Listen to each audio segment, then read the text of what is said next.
শুনি রাখ, তোর বয়স তো খুব অল্প, এখনো সামাজিক আচার রীতি নীতি তুই জানিস না।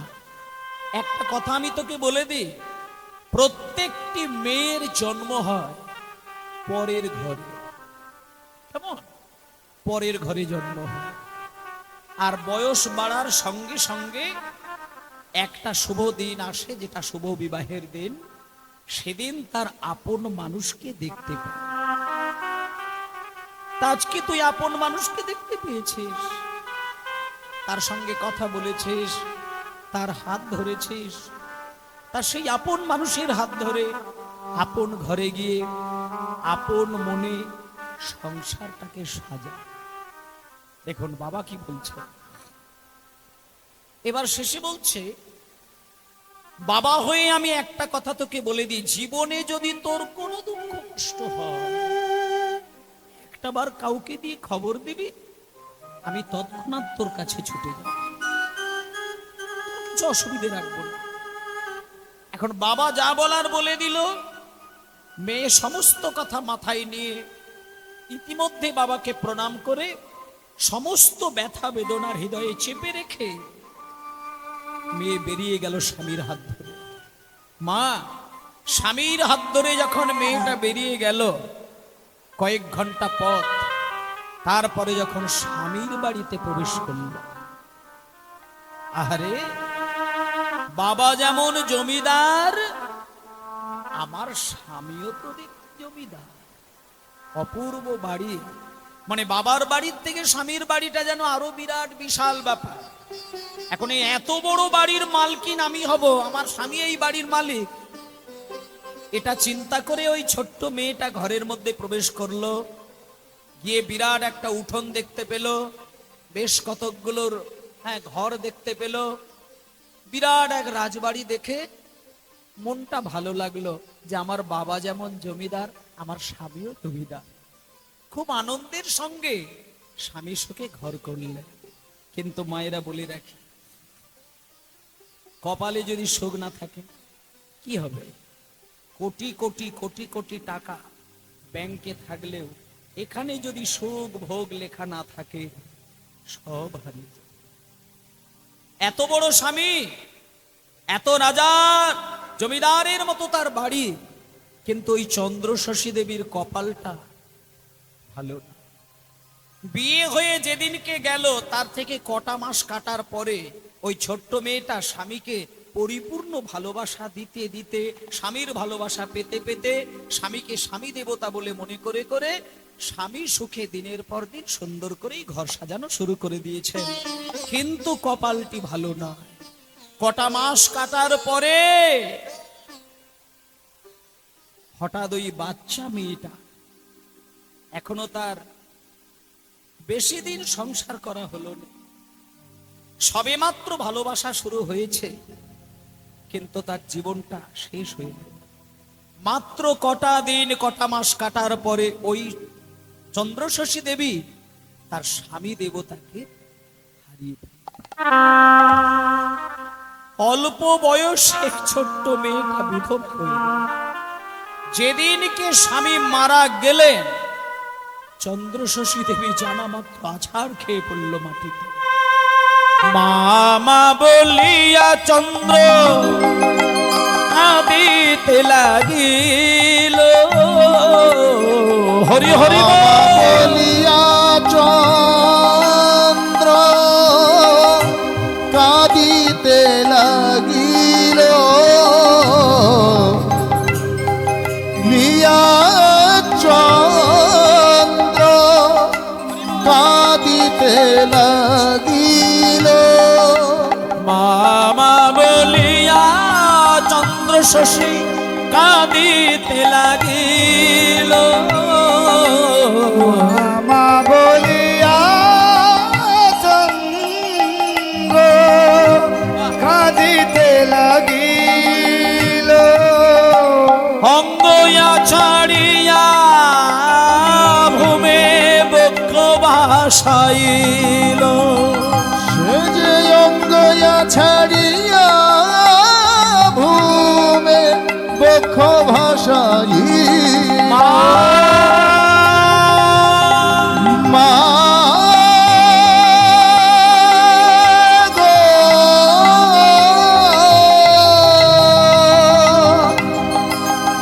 গো মা,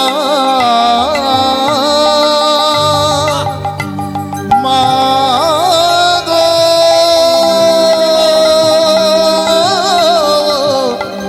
মা গো, অঙ্গ ছাড়িয়া ভূমে কাঁদিতে লাগিল, ছাড়িয়া ভূমে কাঁদিতে লাগিল। ভক্তমণ্ডলী মায়েরা, যেদিনকে স্বামী মারা গেল, স্বামী মরে যাবার পরে মা বাবা ছুটে এসেছে, মেয়ে বিধবা হয়ে গেছে। বাচ্চা মেয়ে, স্বামী মারা গেল, বাবা ছুটে এসে যখন মেয়ের কাছে, বাইরের মানুষের কাছে খবর পেয়ে যখন মেয়ের বাড়িতে এলো, দেখলো জামাই মারা গিয়েছেন। মেয়েটাকে ভোলানোর জন্য বাবা বললেন, মারে, এই মা, আমি বাবা হয়ে তোকে একটা কথা দিয়ে দিচ্ছি, মা তুই কাঁদিস না। এক কাজ কর, আমি না তোকে আবারও একটা কোনো জমিদারের ছেলের সঙ্গে যোগাযোগ করে আমি তোর বিয়ের ব্যবস্থা করে দেবো, তুই কাঁদিস না। এই কথাটা বলার সাথে সাথে ওই বাচ্চা মেয়েটি বলে উঠলেন বাবাকে, বাবা, বাবা, এই হৃদয় সিংহাসনে আমি স্বামী দেবতার আসনে যাকে আমি বসাতে পেরেছি, আমি যতগুলো দিন বেঁচে থাকবো, চোখটা বন্ধ করলে আমার সিংহাসনটা যেন এই স্বামী দেবতার জন্যই থাকে। আমার যতই দুঃখ, যতই কষ্ট হোক, যে সিংহাসন যার জন্য সাজিয়েছি সেখানে আমি দ্বিতীয় পুরুষকে বসাতে পারি। পরিষ্কার চিন্তা করে নিলেন। কিন্তু মায়েরা, চন্দ্রশশী দেবী নিজে নিজে ঠিক করে নিয়েছেন, আমি আর জীবনে কোনোদিন বিয়ের কথা চিন্তা করব না। আর স্বামী দেবতা, সেটা আমার কপাল। আমি অল্প বয়সে স্বামী হারালাম, সেটা আমার কপাল। কিন্তু বিয়ে আমি জীবনে করব না। যখন আমার স্বামীর কথা মনে পড়বে, আমি চোখ বন্ধ করে আমার হৃদয়টা জড়িয়ে ধরে কাঁদবো, সিংহাসনে আমি যেন আমার স্বামী দেবতাকে দেখতে পাই। এই চিন্তা করে বেশ কটা দিন কাটালো। হুমায়রা, কটা দিন কাটানোর পরে স্বামীর শ্রাদ্ধের দিন আসলো। ঘাটক্রিয়া, শ্রাদ্ধযজ্ঞ, এগুলো তো আমাদের হয়। বাবা মারা যাক, মা মারা যাক, ঠাম্মা মারা যাক, শ্রাদ্ধ তো হবে। আজকে স্বামী মারা গিয়েছেন, কটা দিন কাটার পরে জমিদার গিন্নিমার বাড়িতে ঘাটক্রিয়া হবে। ব্রাহ্মণ ঠাকুর এসেছেন, নিমন্ত্রণ করা নানান অতিথিগণ এসেছেন, কিন্তু মা একটা কাজ কিন্তু করেন। আপনারা সেটা করেন কিনা জানি না, কিন্তু আজকে চন্দ্রশশী দেবীর জীবনটাকে দেখে নিজেদের জীবনটা মিলিয়ে নেবেন। আমাদেরও বাড়িতে এক এক করে যারা বড়রা থাকেন, যেমন আমার জীবনে আমি আমার মা দাদু, মায়ের যিনি বাবা, জীবনে আমি প্রথম যাকে মরতে দেখি আমার আপনজনদের মধ্যে, আমি মায়ের বাবাকে, আমার দাদুকে আমি দেখেছিলাম। আমার বাড়িতে, আমাদের বাড়িতে সেই দেহ রেখেছিলেন। তারপরে আমার দিদা, তারপর আমার নিজের ঠাম্মা, হ্যাঁ, তারপরে আজ থেকে 8টি বছর আগে আমার মা, তিনি জগৎ ছেড়ে গিয়েছেন। আর ঠিক গত বৈশাখের 26 তারিখে আমার বাবা জগৎ ছেড়ে বিদায় নিয়েছিলেন। তাহলে এই যে এক এক করে জগৎ ছেড়ে বিদায় নেয়, সময় কিন্তু কাউকে ছেড়ে কথা বলবে না। মা, আজকে আপনারা বসে আছেন, হরিনাম শুনছেন, আমি আপনাদের কাছে কীর্তন শোনাচ্ছি। জানি না অন্নপূর্ণা পুজো তো বছর বছর হবেই, কিন্তু আপনারা কি এটা জানেন, পুজো প্রতিটি বৎসর কারোর না কারোর হাত ধরে কিন্তু হবে। কিন্তু শুধু বছরের পর বছর সময়টা কেটে যাবে, আর কে থাকবে কে থাকবে না সে হিসাবটা আপনি খুঁজেই পাবেন না। গত বছরের অন্নপূর্ণা পুজোতে এই গ্রামে, এই পাড়ায় যারা যারা ছিলেন, আজকের অন্নপূর্ণা পুজোতে যারা আছেন, খোঁজ নিয়ে দেখবেন, এই পাড়ার মধ্যেই খুঁজে দেখবেন, মাত্র একটা বছরের মধ্যেই হয়তো অনেকগুলো মানুষেরই নাম পাবেন। যিনি গত বছরে ছিলেন এই বছরে কিন্তু আমাদের মধ্যে নেই। আবার এবছরে আছে, সামনের বছরে দেখবেন আপনাদের মধ্যে আমাদের মধ্যে কার কখন ডাক আসবে কেউ বলতে পারবে না। তাহলে যখন কেউ চলে যায় তার আত্মার শান্তির জন্য যারা এই সংসারে থেকে যায় তাদের কিছু কাজ আছে, যে কাজটা করা উচিত আপনাদেরকে আমি বলে দিই বাবা। যখন সংসার ছেড়ে কে দেহ ত্যাগ করে চলে যায় তার আত্মা যাতে শান্তি পায় তার জন্য বাড়িতে ঘাটক্রিয়া, শ্রাদ্ধযজ্ঞ এগুলো হয়। কিন্তু এর মধ্যে কিন্তু আরেকটা কাজ আছে যেটা প্রত্যেককেই করার দরকার। আপনারা করেন কিনা জানি না, কিন্তু আজকে চন্দ্রশশী দেবীও কিন্তু সেটা করেননি। কি জানেন? শুনে নিন। যেদিনকে ঘাটক্রিয়া হবে সেদিন একেবারে সকাল বেলায় পাশের গ্রাম থেকে 5 জন বৈষ্ণব চন্দ্রশশী দেবীর বাড়িতে এসেছেন। সকাল সকাল এসেছেন।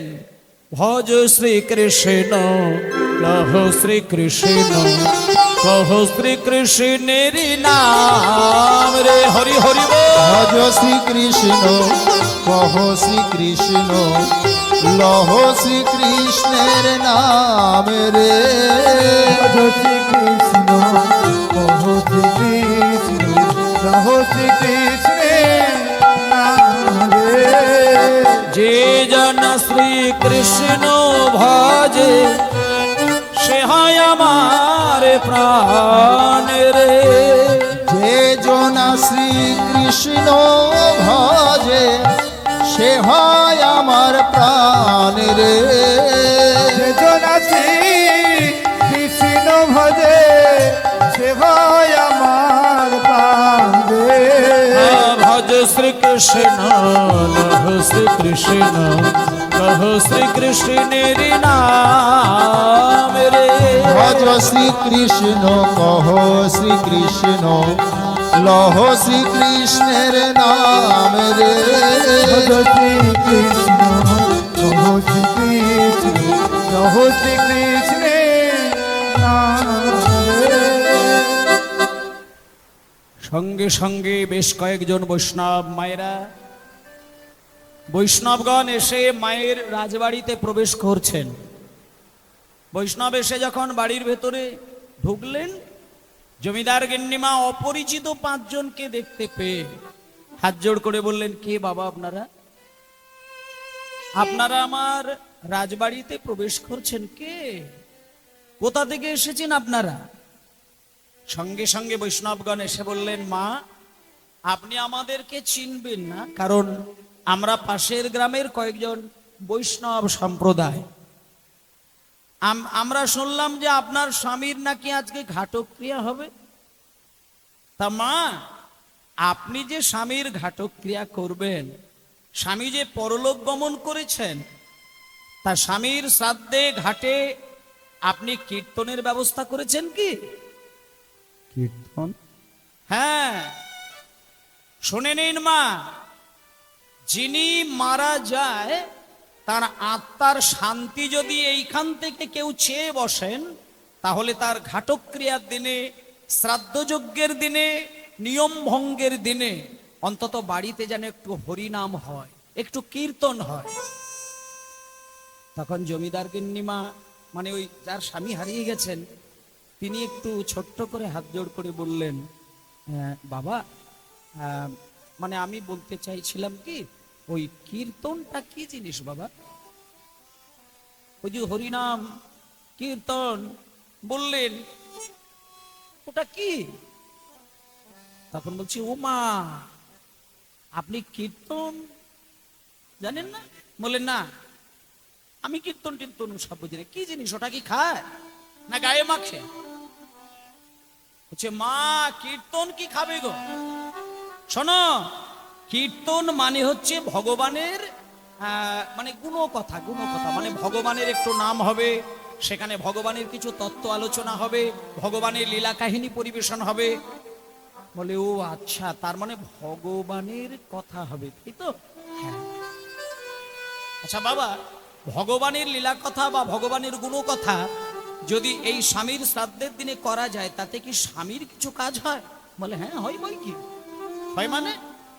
শোনো মা, এই ঘাটক্রিয়ার দিনে যদি এই গৃহমঙ্গলের স্বার্থে আর স্বামীর আত্মার শান্তির স্বার্থে যদি কীর্তন করান তবেই শান্তি পাবে, নচেত শান্তি পাবে না।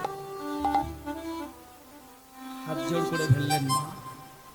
চন্দ্রশশী দেবী বললেন, বাবা একটা কথা আপনাকে বলি, আপনি কিছু মনে করবেন না।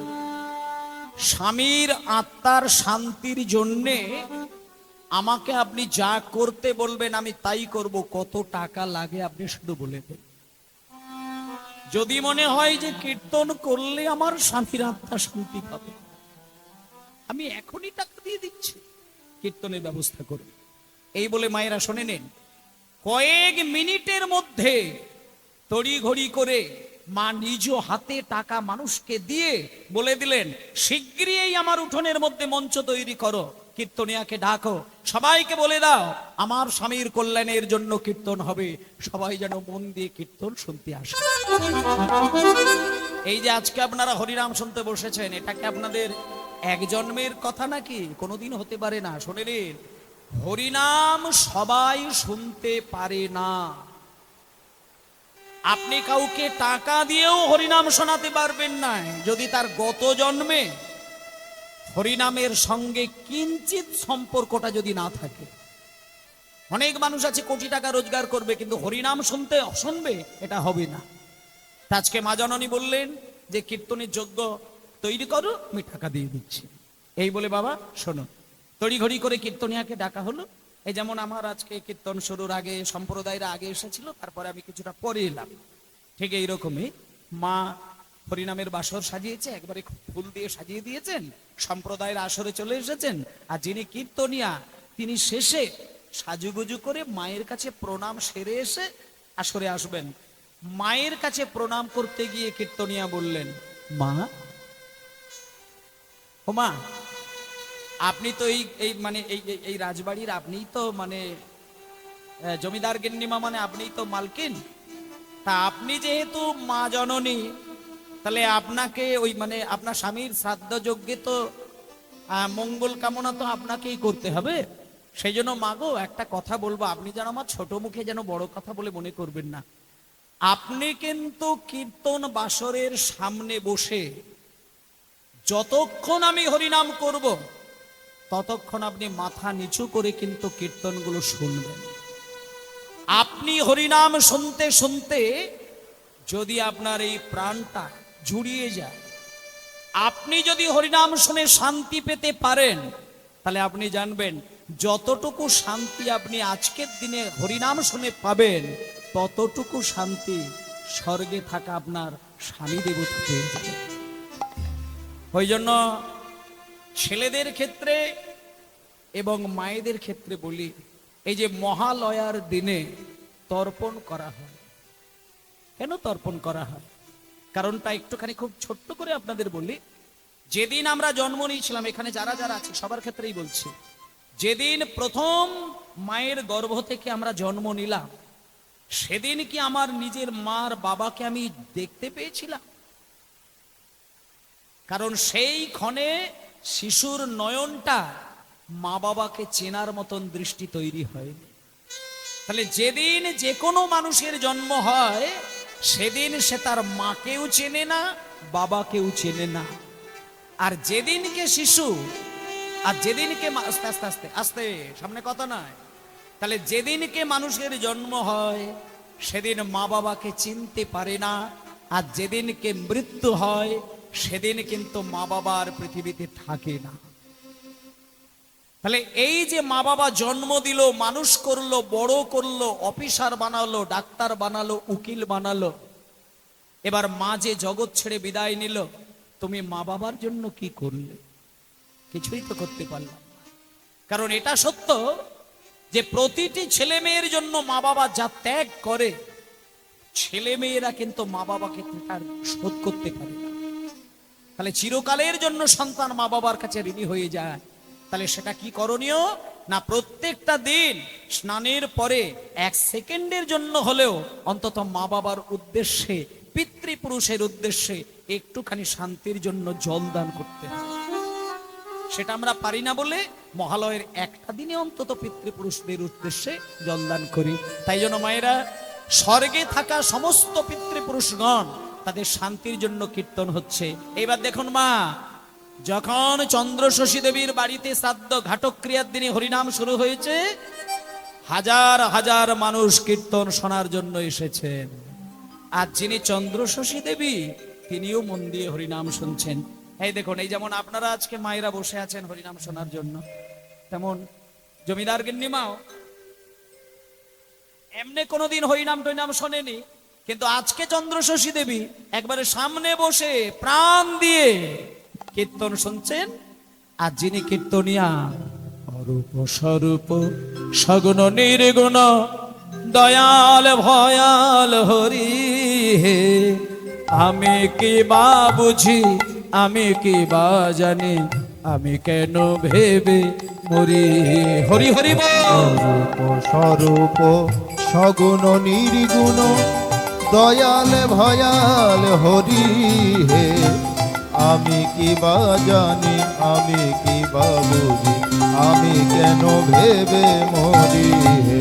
অরূপ সগুণ নির্গুণ দয়াল ভয়াল হরি হে, আমি কি বা বুঝি, আমি কি বা জানি, আমি কেন ভেবে মরি হে।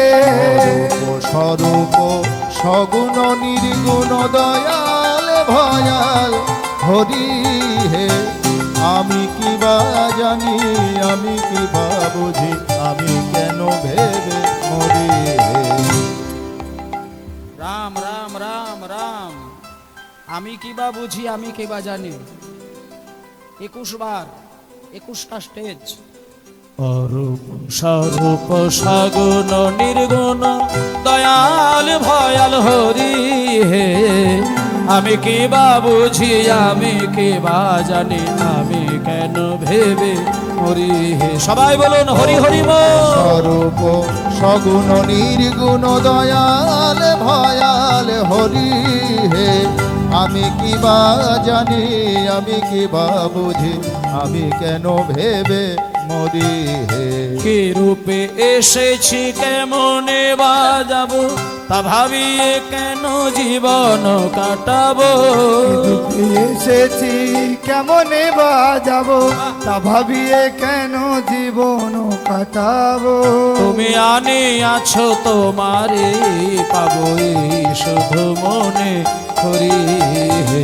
অরূপ স্বরূপ সগুণ নির্গুণ দয়াল ভয়াল হরি হে, আমি কি বা জানি, আমি কি বা বুঝি, আমি কেন ভেবে মরি হে। হয়ে গেল। হরি বল। আস্তে আস্তে, কথা নয়, কথা নয় মায়েরা, কথা নয়। আগামী কালকে আপনাদের ফাংশন হবে, তখন আপনাদের ঘুমও আসবে না, আর পেটে খিদেও আসবে না। কেন? কলির মানুষ, যেখানে নাচা গানা হয়, কোমর দোলে, হ্যাঁ, অধর্ম হয়, সেই জায়গাতে মনটা বেশি আনন্দ পায়। কিন্তু কীর্তন হলে সেটা বেশি ভালো লাগে না। তার কারণ কলির মানুষ অশান্তিকে পছন্দ করে, ধর্মকে তেতো বলে মনে হয়। আর এই জন্য নামের আসরে বসলে দুটো জ্বালা আমাদেরকে খুব যন্ত্রণা দেয়, খিদের জ্বালা আর ঘুমের জ্বালা। তা সেই জন্য মায়েদের কাছে অনুরোধ, খিদের জ্বালা ঘুমের জ্বালা এই জ্বালাটুকু দূর করতে পারলেই জীবনে শান্তি পাবে। তা নাহলে হরিবাসরে আসলেই খিদে আর ঘুম, বাকি সব জায়গায় সব ঠিক। সেই জন্য আজকে আপনারা একটু মন দিয়ে এই জায়গাগুলো একটু শুনবেন। যখনই জমিদার গিন্নিমা কীর্তনে মন দিয়ে দিয়েছেন, কীর্তন শুরু হয়ে গেছেন। ইতিমধ্যেই কীর্তন শেষ হয়ে যখন গেল, শেষের দিকে চন্দ্রশশী দেবী ছুটে এসে কীর্তনিয়ার চরণ জড়িয়ে ধরলেন। হরিনাম শেষ হয়ে গেলে দেখবেন ভক্তরা ছুটে এসে গায়কের চরণে প্রণাম করে। তা আজকে চন্দ্রশশী দেবী 3 ঘন্টা কীর্তন শুনছিলেন মাথা নত করে মন দিয়ে। যখন কীর্তনটা শেষ হলো, তখন কীর্তনিয়ার চরণ দুটো জড়িয়ে ধরে বলছেন, বাবা ঠাকুর, বাবা ঠাকুর, আস্তে আস্তে আস্তে, বাবা ঠাকুর, এই যে আপনি 3টে ঘন্টা গান গাইলেন, এর মধ্যে যে আমি সারাক্ষণ ধরে শুনছিলাম নিতাই গৌর নিতাই গৌর নিতাই গৌর বলে, কিন্তু আপনি অনেক কথাই বলছিলেন। আচ্ছা, নিতাই গৌর এই যে দুটো ছেলে, এরা কে গো? বলো তো আমাকে একটু, নিতাই গৌর কে? তখন কীর্তনিয়া বলছেন, ও মা, আপনি নিতাইকে চেনেন না, গৌরকে চেনেন না? হাই সর্বনাশ! আরে বাবা, এই কলিযুগের তো ভগবানই তো নিতাই গৌর।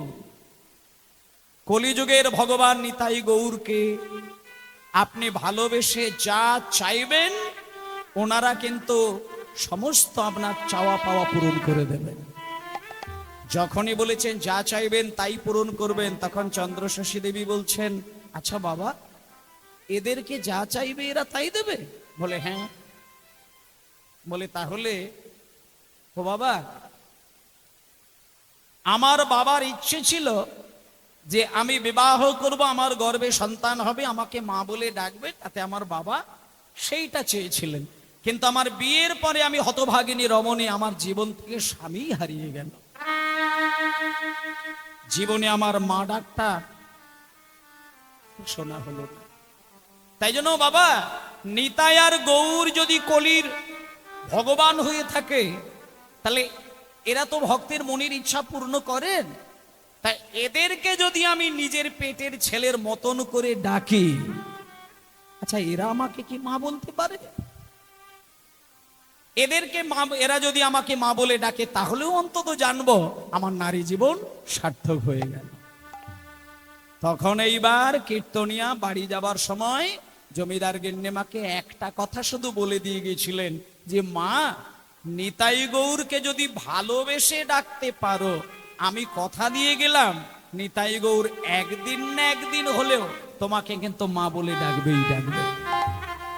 তাই এখানে যারা আমার বাবারা রয়েছেন বা মায়েরা রয়েছেন, সকলকে একটা কথা বলি, আপনারাও কিন্তু পারলে নিতাই গৌরের মা বা বাবা হতে পারেন, যদি চন্দ্রশশী দেবীর মতন বিশ্বাসটা আপনাদের থাকে। দেখুন, আজকে জমিদার গিন্নিমা শ্রাদ্ধযজ্ঞ মিটে যাওয়ার পরে একটা বাড়ির দরজা জানালা বন্ধ করে দিয়ে নিতাই আর গৌরের নাম ধরে ধরে পাগলের মতন কিরকম কাঁদতে শুরু করলেন দেখুন কলাবতীর আগে। তা মায়েরা, আপনাদেরকেও বলে দিই, জীবনে যদি নিতাই গৌরের নাম ধরে কাঁদতে শেখেন, আপনি দেখবেন আপনি স্বপ্নের ঘরে হলেও একদিনকে নিতাই আর গৌরকে দেখতে পাবেন। যাদের ডাকার মধ্যে কোনো খুঁত থাকে না, নামের মধ্যে যাদের কোনো রকম কোনো দ্বিধা থাকে না, তারা একদিন কিন্তু এই তালপাতার কুঁড়ে ঘরের মধ্যেই কিন্তু নিতাই গৌরকে দেখতে পায়। এখনো আপনারা বৃন্দাবনে যদি বেড়াতে যান, সেইখানে ভালো করে কানটা যদি পেতে থাকেন, বৃন্দাবনে গেলে এখনো দেখবেন কৃষ্ণের বাঁশির সুর কিন্তু এখনো বাজে। এখনো বৃন্দাবনে গেলে রাধা রানীর নূপুরের ঝুনঝুন করে শব্দ পাওয়া যায়। শুধু কান, চোখ, মন এগুলো তৈরি করতে হবে। তা মায়েরা, আজকে নিতাই গৌরকে ছেলে রূপে পাওয়ার জন্য জমিদার গিন্নিমা দরজা জানালা বন্ধ করে দিয়ে, নিতাই আমার প্রাণ, গৌর আমার প্রাণ, হরি বল হরি বল হরি বল, আমার প্রাণ, গৌর আমার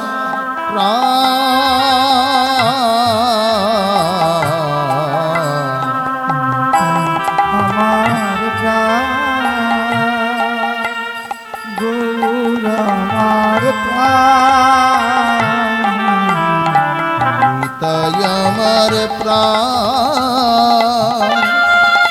গৌর আমার প্রাণ, ভক্তি ভরে ডাগলে পরে পুরায় মনস্কার,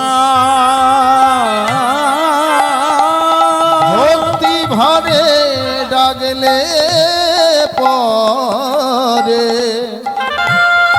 পুরায় মনস্কার,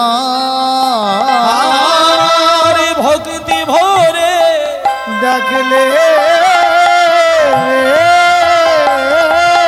পরে জুড়ায় মনস তাই আমার প্রাণ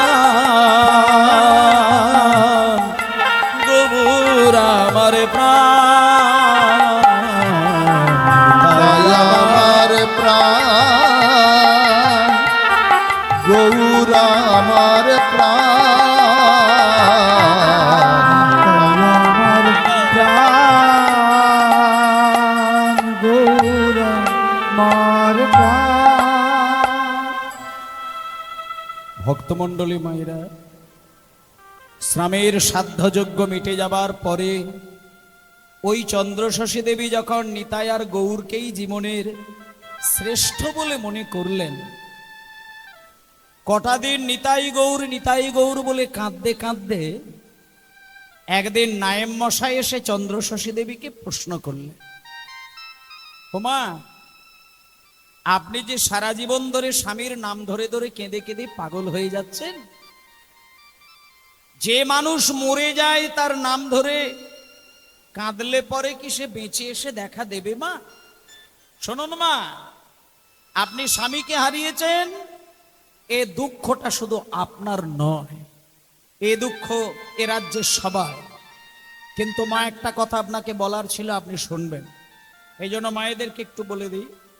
নায়েম মশাই হচ্ছে ওই যে জমিদার, ওই জমিদারের সমস্ত কাজকর্মগুলো সামলাতেন। তা নায়েম মশাই এসে চন্দ্রশশী দেবীকে একটা গোপন কথা বলে দিলেন। মাকে বলছেন, মা, স্বামী যেহেতু হারিয়ে গেছেন, তাই জমিদারের দুটো কথা আপনাকে আমি শোনাবো, আপনি একটু মন দিয়ে শুনবেন। তখন চন্দ্রশশী দেবী বলছেন, বাবা, আমার স্বামী দেবতা চলে গেছেন, কিন্তু আমার স্বামীর গোপন কথা কি থাকতে পারে? তখন নায়েম মশাই বলছেন, ওমা, আপনার যিনি স্বামী দেবতা অর্থাৎ জমিদার, এই জমিদার আমাদের এই নদিয়া জেলা ছাড়াও সেই যে তারাপীঠ মায়ের মন্দির বীরভূম জেলা, সেই বীরভূম জেলাতে সিউড়ি বলে একটি জায়গা আছে। সিউড়ি থেকে আরেকটু কাছেই করদা নামে একটা গ্রাম আছে, যে গ্রামটা কিন্তু আমাদের জমিদার মশাই কিনেছিলেন। তাই এখানে যারা মায়েরা বাবারা রয়েছেন তাদেরকেও একটা কথা বলি, আপনারাও যদি পারেন সেই করদা গ্রামটা যদি মনে হয় যে দেখবেন, দেখে আসতে পারেন। মানে আজকের লীলা কাহিনীর সত্য প্রমাণ যদি আপনারা পেতে চান, সেই জায়গা এখনো রয়েছে, করদা গ্রাম রয়েছে। আর সেই গ্রামটা ছিল আমাদের জমিদারের একেবারে টাকা দিয়ে কেনা গ্রাম। আর ওই গ্রামের মানুষগুলো কিন্তু ভালো মানুষ নয় মা। ওই মানুষগুলো 3 বছর হলো খাজনাটা দেয়নি। আর জমিদার মশাই মারা গেলেন, 3টে বছর খাজনা দেয় না, তাতে করে জমিদারিটা রক্ষা পাবে কি করে? তখন এইবার চন্দ্রশশী দেবী বললেন, নায়েম মশাই, আমার স্বামী বীরভূমে গ্রাম কিনেছে, কই এই কথাটা তো আপনি আমায় আগে বলেননি। বলে, আর বলবো কি করে, আপনার জমিদার মশাই তো আমাকে বারণ করে দিয়েছিলেন, আর 3টে বছর যে খাজনা দেয়নি সেটাও বারণ করে দিয়েছিলেন, ওই জন্য বলতে পারি না। চন্দ্রশশী দেবী বলছেন, বাবা, আমার এই হাতের শাখা, সিঁদুর আমি সব হারিয়ে ফেললাম। আপনি একটা কাজ করুন, পালকিটাকে ভালো করে পরিষ্কার করে পালকির বাহক গণেদেরকে একটু খবর দিন, আমি আজকেই করদা গ্রামে যাব। আমি শুধু ওই গ্রামবাসীদের মাঝখানে গিয়ে আমার এই রূপটা দেখাবো, ওরা দেখুক যে অল্প বয়সে মায়ের জীবন থেকে স্বামী চলে গেল। আর সেই ফাঁকে আমি ওদেরকে বলবো যে আমি যেহেতু তোমাদের মা, তাই খাজনাটা আর রেখে দিও না, তোমরা আমাকে খাজনাটা দিয়ে দাও। এই বলে চন্দ্রশশী দেবী পালকি বাহকগণেদেরকে ডাকলেন, পালকি সাজানো হলো। ইতিমধ্যে পালকির ভেতরে মা বসলেন এবং নায়েম মশাইও বসলেন। আর পালকি বাহক যারা, তারা কাঁধে করে পালকি নিয়ে যাচ্ছেন। যেতে যেতে তারা ছন্দে ছন্দে পালকিটা যাচ্ছে, আর ছন্দে ছন্দে তারা গুনগুনা গুনগুনা, জোরে চলো আরো জোরে, গুনগুনা আরো জোরে, গুনগুনা জোরে চলো। গুনগুনা। এখন এই গুনগুনা গুনগুনা গুনগুনা এটা যখন মানে জমিদার গিন্নিমাকে বসিয়ে নিয়ে 10 পায়ে গিয়েছেন, চন্দ্রশশী দেবী বলছেন, আচ্ছা বাবা, তোমরা এই মুখে যে গুনগুনা বলছো এর মানেটা কি গো? পালকি বাহকগণ বলছেন, ও মা, আপনি আমাদের কথাই কেন এরকম মানে টানি খুঁজছেন? আমরা মূর্খ সূর্খ মানুষ, আমরা মানে বুঝি? আপনি একটা কাজ করেন, আপনি যেমন চুপ করে বসে আছেন চুপ করে বসুন, করদাগ্রাম আসলে আপনাকে নামিয়ে দেব। আমরা মূর্খ মানুষ, কাজের সুবিধার জন্য মুখে একটা ছন্দে ছন্দে, আপনি বসুন, এলে নামিয়ে দেব। জমিদার গিন্নিমা বলছেন, বাবা, আমি আসলে না তোমাদেরকে মনে ব্যথা দেওয়ার জন্য কথাটা বলছি না, কিন্তু আমি শুধু তোমাদেরকে এটাই বলতে চাইছি, মানুষ হয়ে যখন জন্ম নিয়েছো, এমন একটা শব্দ উচ্চারণ করো যেটা তোমারও কল্যাণ হবে, আর যাদের কাছে শব্দটা পৌঁছে যাবে তাদেরও কল্যাণ হয়ে যাবে। বলে তাই না কি? বলে হ্যাঁ। বলছি এরকম কোন শব্দ আছে না কি? বলে হ্যাঁ আছে। তোমরা একটা কাজ করো তাহলে, তোমরা তো গুনগুনা গুনগুনা করছো, শুধু গুনগুনা গুনগুনা বলার সাথে সাথে আমি একটা শব্দ বলবো, ওটাকে ওর সাথে জুড়ে দিতে পারবে? জুড়ে দিয়ে কই বলো তো দেখি। গৌর গৌর গুনগুনা হরি হরি হরি হরি বল। গৌর গৌর গুনগুনা গৌর গৌর গুনগুনা গৌর গৌর গুনগুনা গৌর গৌর গুনগুনা গৌর গৌর গুনগুনা গৌর গৌর গৌর গুণ বিনা বলবো না, গৌর গৌর গুনগুনা সবাই বলো হরি বল।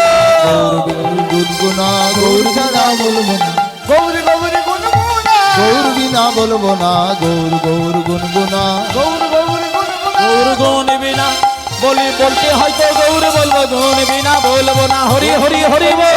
গৌর বিনা বলবো না, বলতে হয়তো গৌর বলবো, গৌর বিনা বলবো না, বলতে হয়তো গৌর বলবো, গৌর বিনা বলবো না, গৌর গৌর গুনগুনা গৌর গৌর গুনগুনা গৌর গৌর গুনগুনা। নাচিতে নাচিতে তারা করিল গমন, নাচিতে নাচিতে তারা হইল করিল গমন, নাচিতে নাচিতে তারা করিল গমন, নাচিতে নাচিতে তারা করিল গমন, নাচিতে নাচিতে তারা করিল গমন। আরে বীরভূম জেলায় আসি দিল দর্শন, বীরভূম জেলায় আসি দিল দর্শন, বীরভূম জেলায় আসি দিল দর্শন, বীরভূম জেলায় আসি দিল দর্শন, আসিয়া দাঁড়ালো, আসিয়া দাঁড়ালো, বীরভূম জেলার মাঝে আসিয়া দাঁড়ালো, বীরভূম জেলার মাঝে আসিয়া দাঁড়ালো, বীরভূম জেলায় আসিয়া দাঁড়ালো, বীরভূম জেলার মাঝে আসিয়া দাঁড়ালো, বীরভূম জেলার মাঝে গৌর গৌর গাইতে গাইতে হরি হরি হরি বল। গৌর গৌর গাইতে আহা গাইতে, বীরভূম জেলার মাঝে, গৌর গাইতে গাইতে, বীরভূম জেলার মাঝে, গৌর গৌর গাইতে আহা গাইতে বীরভূম জেলার মাঝে আসিয়া দাঁড়ালো, আসিয়া দাঁড়ালো, আসিয়া দাঁড়ালো, আসিয়া দাঁড়ালো। আপনারা এখানে যারা তারাপীঠ মায়ের মন্দিরে বেড়াতে গেছেন তারা জানেন, তারাপীঠ বেড়াতে গেছেন কারা? একটু দেখি কে কে তারাপীঠ বেড়াতে গেছেন। বেশ, এবার আপনাদের বলি, তারাপীঠে বেড়াতে গেলে অন্ততপক্ষে যেটা দেখা উচিত সেটা হচ্ছে নিতাইয়ের জন্মস্থানটা দেখে আসবেন। তারাপীঠ মায়ের মন্দির থেকে মাত্র, বেশি দূর নয়, মাত্র 10 কিলোমিটার দূরে নিত্যানন্দের জন্মস্থান, ওটা অবশ্যই দেখে আসবেন। আর ওই তারাপীঠ থেকেই শিউড়ি বলে একটি জায়গা, সেই শিউড়ির কাছাকাছি করদা নামে একটা গ্রাম আছে, যেটা আজকে ঘটনা শুনছেন। তা সেই করদা গ্রামে আমার চন্দ্রশশী দেবী পালকির ভেতরে করে পৌঁছে গেলেন। এবার করদা গ্রামে যখন পৌঁছে গেছে,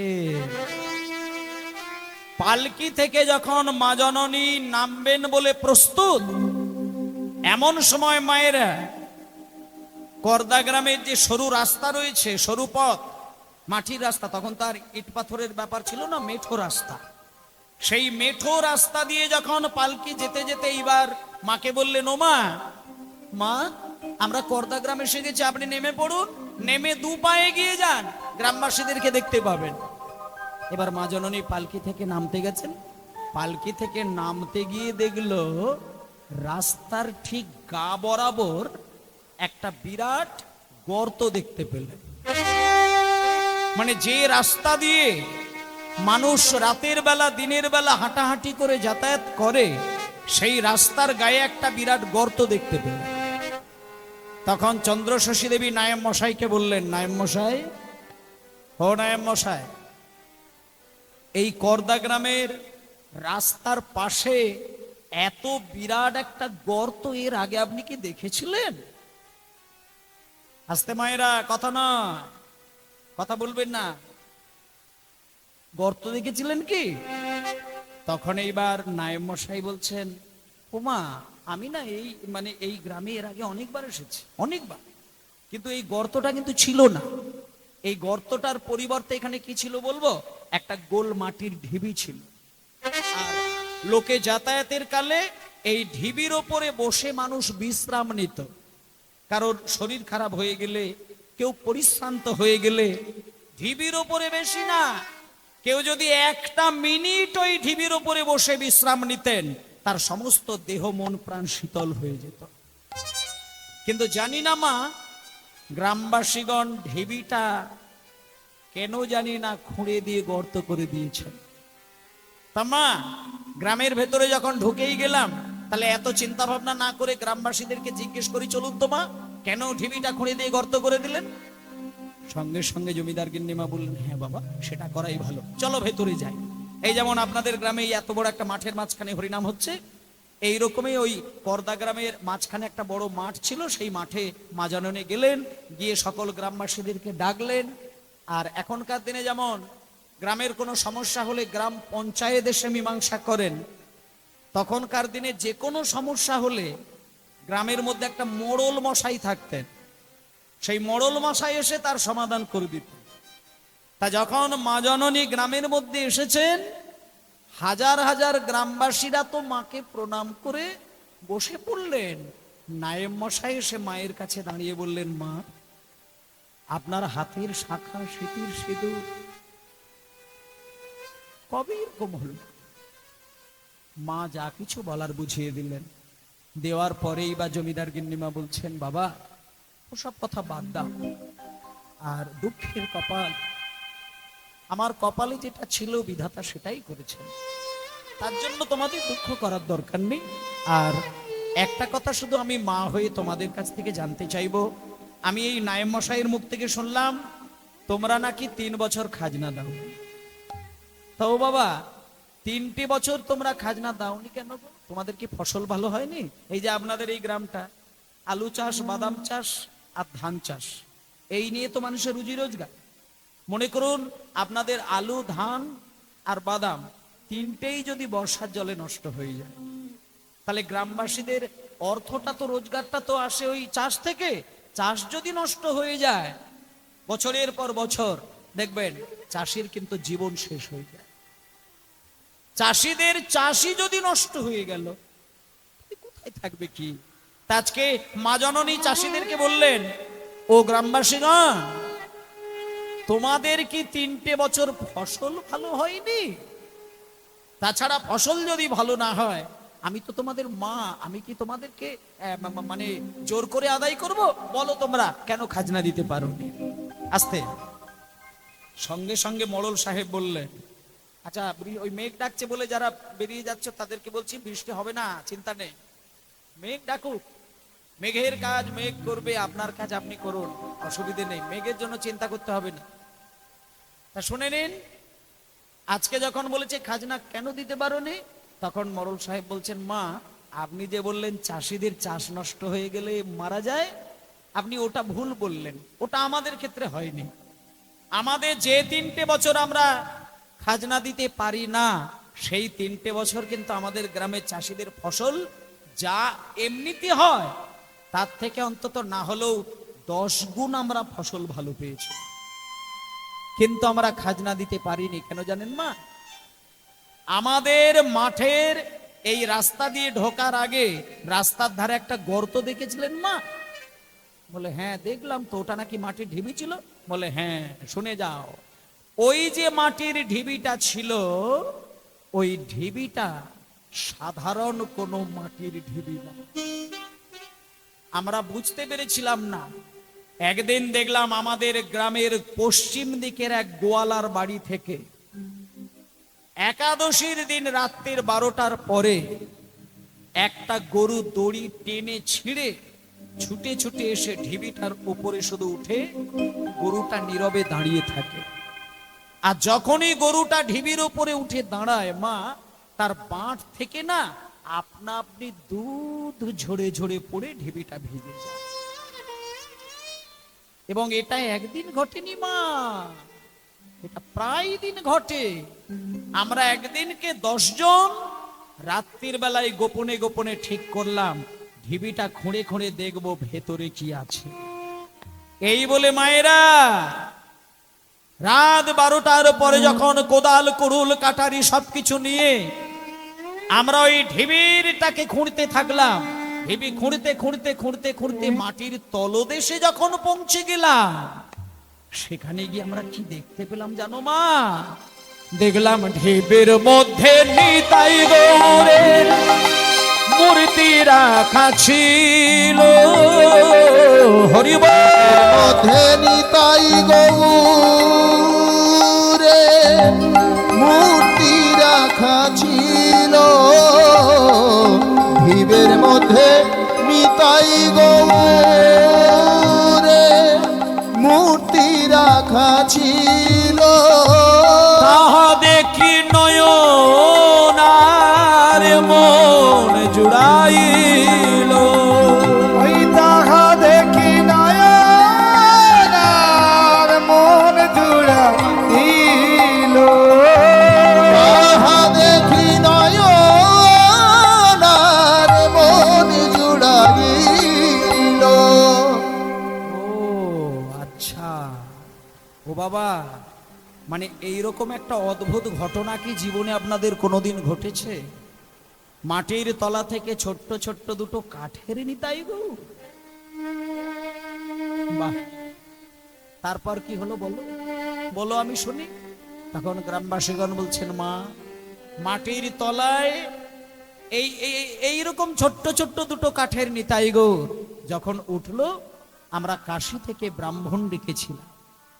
108টি ব্রাহ্মণ ডেকে তাদের প্রাণ প্রতিষ্ঠা করে আর একটা সুন্দর করে মন্দির বানাতে গিয়ে এই যে 3টে বছর আমরা খাজনা দিতে পারি না, আমরা শুধু নিতাই গৌরের প্রাণ রক্ষা করার জন্য আর মন্দির তৈরি করার জন্য আমরা 3টে বছর না মা খাজনাটা ঠিক দিয়ে উঠতে পারি না। আপনি কিছু মনে করবেন না। তখন জমিদার গিন্নিমা বলছে, বাবা তোমরা কিছু মনে করো না, যে নিতাই গৌরের মন্দির বানাতে গিয়ে তোমরা খাজনা দিতে পারলে না, আজকে আমি মা হয়ে তোমাদের কথা দিলাম বিগত 3 বছরের খাজনা তোমাদের আর দিতে হবে না।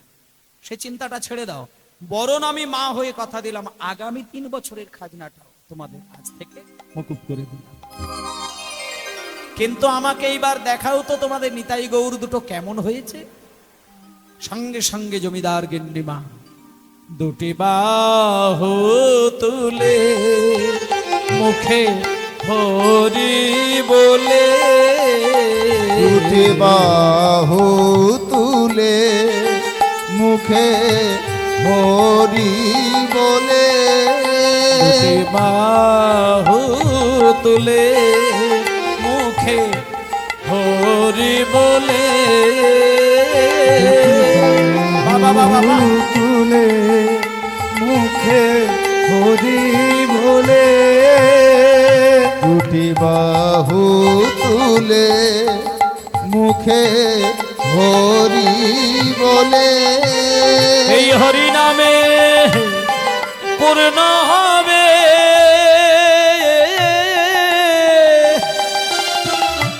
সকল মনসা। হরি নামে পূর্ণ হবে সকল মনস্কার। প্রেম নেবে আয় বদন ভরে বল রে হরি নাম। প্রেম নিবিয়ায় বদন ভরে বলে রে হরি নাম। দিবিয়ায় মদন ভরে বলে রে হরি না রে বাবা টিপ টিপ টিপ টিপ টিপ টিপ। হরি বল হরি বল হরি বল, নিতাই গৌর হরি বল। জমিদার গিন্নিমা সেই নিতাই গৌরের সাক্ষাৎ পেল। আজকে চন্দ্রশশী দেবীকে যখন এইভাবে সমস্ত ঘটনা শোনালেন জমিদার গিন্নিমা, সবাই কি হবে এবার? প্রেমানন্দে মেতে হরি বলো, হরি নামের বন্যা যে এলো। প্রেমানন্দে মেতে হরি বলো, হরি নামের বন্যা যে এলো। প্রেমানন্দে হরি বলো, হরি নামের বন্যা যে এলো। প্রেমানন্দে মেতে হরি বলো, হরি নামের বন্যা যে এলো। প্রেমানন্দে মেতে হরি বলো, হরি নামের বন্যা যে এলো। এমন বন্যা দেখি নাই সুগনাতে তলায়, এমন বন্যা দেখি নাই সুগনাতে তলায়। বন্যা দেখি নাই সুগনাতে আর তলায়। ডুবল নদীর পুরুষ নারী জাতের বিচার নাই। এমন বন্যা দেখি নাই মানুষ সুগনাতে তলায়।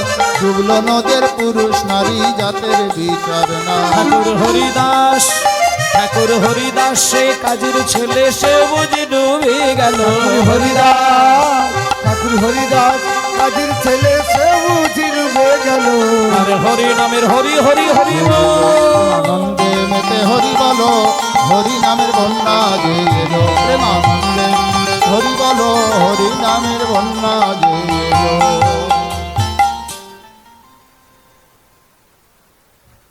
হরি বল হরি বল হরি বল। মায়েরা, হ্যাঁ বৃষ্টিটা বাবা কি হবে রে, দেখো তোমার যন্ত্রপাতিগুলো রক্ষা করে কাজ করো। যাই হোক, ঘটনাটা আপনাদের একটু সংক্ষেপে শুনিয়ে দিই। এবার সেই জমিদার গিন্নিমা নিতাই গৌরকে নাম শুনলো, মন্দিরে গিয়ে দর্শন করলো এবং মনে মনে নিতাই গৌরকে সন্তান জ্ঞানে ভালোবাসতে চাইলেন। এবং ওই করদা গ্রামেই নিতাই গৌরকে ডাকতে ডাকতে হঠাৎ ওই রাত্রিতে স্বপ্নের ঘরে নিতাই গৌরকে দেখা পেলেন। এবং কয়েকটা দিন ওই গ্রামে কাটানোর পরে পরবর্তীকালে সেই নিতাই গৌর মায়ের কোলে চড়ে চলে গিয়েছিল বৃন্দাবনে।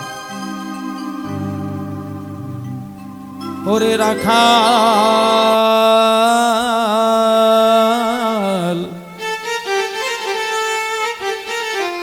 আমায় বলে দে,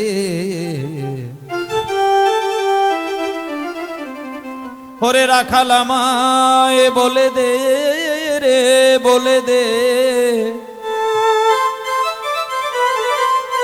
কোথায় বৃন্দাবন, বৃন্দাবন। গোঠের রাখাল বলে দে কোথায় বৃন্দাবন।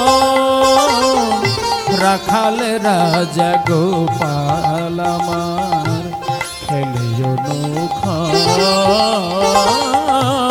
কোথায় বৃন্দাবন। বলে দে কোঠে রাখালে বলে দে রে, কোথায় বৃন্দাবন যেথায়। রাখালে বলে দে রে, কোথায় বৃন্দাবন যেথা।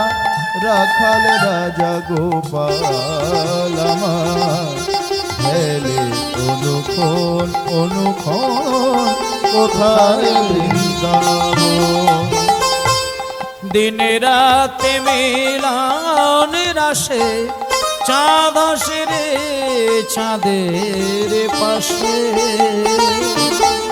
দিনে রাতে মিলন রাশে চাঁদ হাসে রে চাঁদের পাশে। দিন রাতে মিলন রাশে চাঁদ আসে রে চাঁদের পাশে।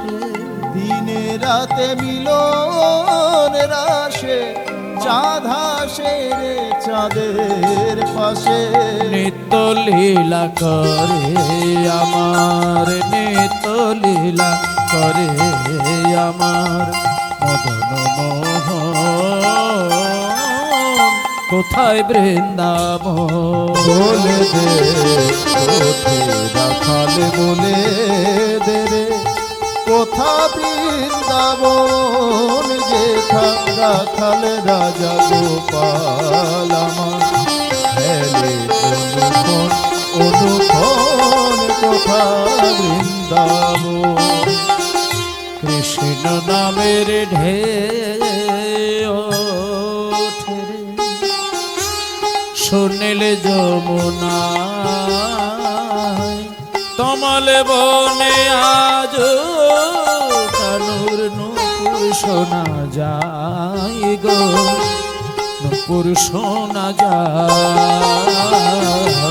কৃষ্ণ নামের নামের ঢেউ ওঠে রে সুনীল যমুনায় গো সুনীল যমুনায়।